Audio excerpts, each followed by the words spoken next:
أخذونا إلى منطقة بين كربلاء والنجف يسموه المحجر، معسكر يلمون به المسافرين.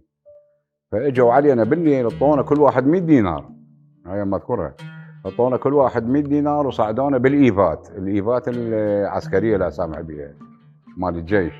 جابونا إلى لون على أساس المنذرية عن طريق ديالة فوصلنا إلى فد معسكر الصبح، هم جابوا لنا ريوق حليب وصمون وشي.